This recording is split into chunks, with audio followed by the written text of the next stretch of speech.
camarades peuple d'Afrique, peuple de Côte d'Ivoire, mes chers frères du Sénégal.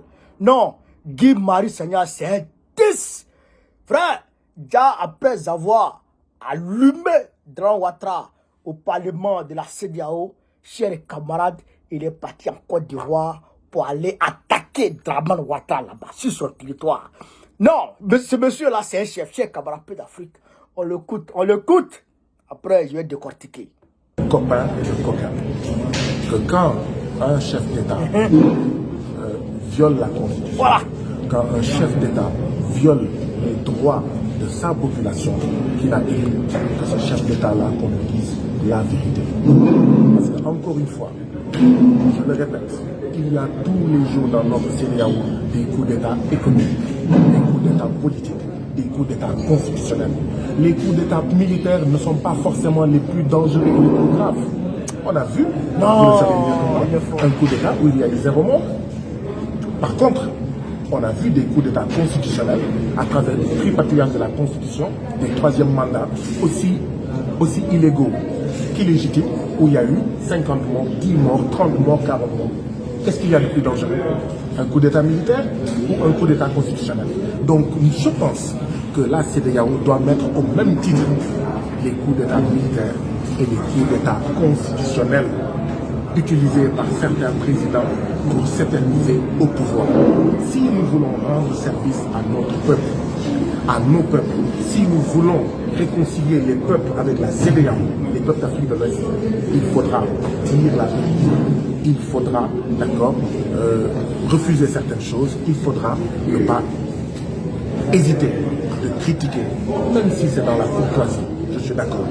Soyons courtois, d'accord, soyons polis, mais nous devons appeler un chat. Nous devons appeler un œuf. Quand un chef d'État veut s'éterniser au pouvoir par des méthodes aussi illégales qu'illégitimes, il faut dire non. Ça, on sait où est-ce que ça va. Où est-ce que ça va? C'est que tôt ou tard, si c'est fait au Sénégal, il va y avoir le feu au Sénégal. Si c'est fait au Bénin, il va y avoir le feu au Bénin. Si c'est fait au Nigeria, il va y avoir le feu au Nigeria. Le feu! Vous avez vu 10 jours de feu au Nigeria. Donc oui, nous devons nous dire la vérité. Nous devons refuser que ce soit les Blancs, les Toubabs qui nous donnent des leçons parce qu'ils n'ont aucune leçon à nous donner. Nous devons refuser que ce soit les Toubabs qui disent, vous Sénégalais, voilà ce que vous faites, alors que tous les autres Africains, tous nos autres voisins se taisent parce qu'eux aussi ça les arrange. Ils ne veulent rien dire sur le Sénégal pour que demain le Sénégal ne dise rien sur le pays. Nous devons nous dire la vérité, sous l'arbre à palabre, mais nous dire la vérité. Parce que c'est seulement dans la vérité que nous allons bâtir une autre Afrique de l'Ouest. J'ai l'habitude de le dire, une autre Afrique de l'Ouest est nécessaire, une autre Afrique de l'Ouest est possible. Vous pensez que ce sera possible? Il y a des réformes importantes à faire. Il y a des réformes importantes à faire parce que, qu'on se dise la vérité ou pas, l'année prochaine, la CEDEAO aura 50 ans. Comme je l'ai dit et répété, nous avons 3 membres qui disent ne plus être membres de la CEDEAO. Que ça plaise ou pas, c'est ça aussi le bilan de la CEDEAO. Ça ne fait plaisir à personne. Il faudrait analyser froidement, lucidement, sereinement pourquoi il en est ainsi. Et voir les changements qu'il faut apporter, voir les transformations qu'il faut apporter. Nous sommes fatigués, nous sommes épuisés. Je l'ai dit, et ce n'était pas pour critiquer la Côte d'Ivoire et le vaillant et brave peuple ivoirien. Vous pensez que c'est normal que la Côte d'Ivoire soit le premier producteur de cacao et quand vous listez les 10 pays qui produisent le plus de chocolat, vous ne trouvez pas la Côte d'Ivoire? Et on s'étonne qu'il y a du chômage ici, on s'étonne qu'il y a de la pauvreté ici, on s'étonne qu'il y a 40% d'Ivoiriens qui ne savent ni lire ni écrire, qui sont analphabètes. Je vous rassure, au Sénégal, c'est 54% de la population qui est analphabète. Donc ce que je dis pour la Côte d'Ivoire, c'est ce que je dis pour le Sénégal. C'est-à-dire, si ce que nous produisons, nous ne le transformons pas dans nos pays, nous ne pourrons pas régler les problèmes de sous-développement et les problèmes de chômage. Il y a une vision internationale du travail qui nous a été imposée par les impérialistes. Division internationale du travail où ces pays-là impérialistes veulent que nous soyons des marchés pour leurs produits finis. Ces pays-là n'ont aucun intérêt pour que la Côte d'Ivoire consomme son cacao. Ils préfèrent le statu quo, c'est-à-dire qu'on maintienne une situation où le cacao de la Côte d'Ivoire ne sera jamais transformé en Côte d'Ivoire. L'uranium du Niger ne sera jamais transformé au Niger. L'éveillat du Libéria ne sera jamais transformé au Libéria. Le phosphate, ou je ne sais pas moi, l'or du Sénégal ne sera, ou du Mali, ne seront jamais transformés au Mali et au Sénégal. Pourquoi? Parce qu'il faut qu'on nous tienne, nous pays, qu'on soit les débouchés de leurs produits finis et que nous soyons les réservoirs de matières premières où ils viennent puiser, transformer dans leur pays, créer de l'emploi dans leur pays et laisser de la pauvreté, ou plutôt de l'appauvrissement et du chômage. Et ça, si nous voulons régler cela, il faut une autre CEDEAO, il faut une autre Afrique de l'Ouest. Je vous remercie. Présentez-vous. Vous allez présenter encore. Présentez-vous s'il vous plaît.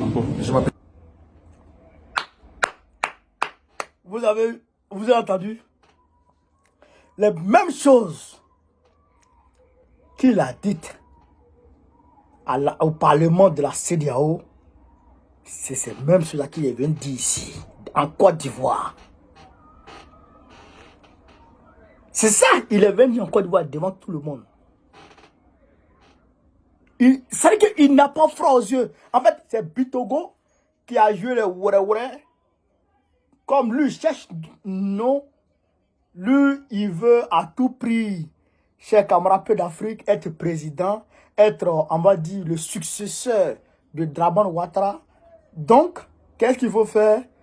Il faut chercher à rabibocher les positions et chercher à se mettre en même temps en avant dans les médias pour dire oui, c'est Bitogo qui a rabiboché les positions pour qu'ils se réconcilient. Guy et puis la femme, là, Adjara, tout là, ils se sont même serré les mains, ils ont fait la paix et tout.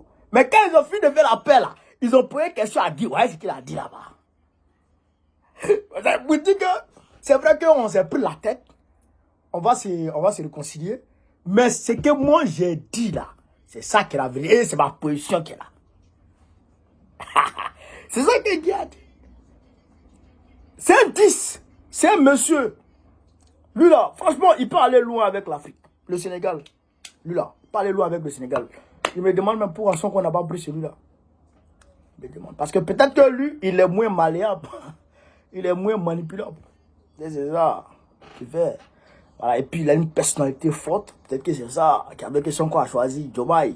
Voilà. Qui c'est? Ah. Donc, camarades peu d'Afrique, je voudrais en même temps vous inviter ce samedi 24 là, à venir à la place de la République, à Paris, pour manifester contre l'ingérence, quelle ingérence même, l'agression de l'AES par l'Occident à travers l'Ukraine. Venez massivement, venez nombreusement, on va aller manifester contre ça. Vous avez compris? Voilà, sur ce, vive l'Afrique libre, vive le panafricanisme, vive tous les présidents panafricains, Babo président de Côte d'Ivoire 2025, Inch'Allah.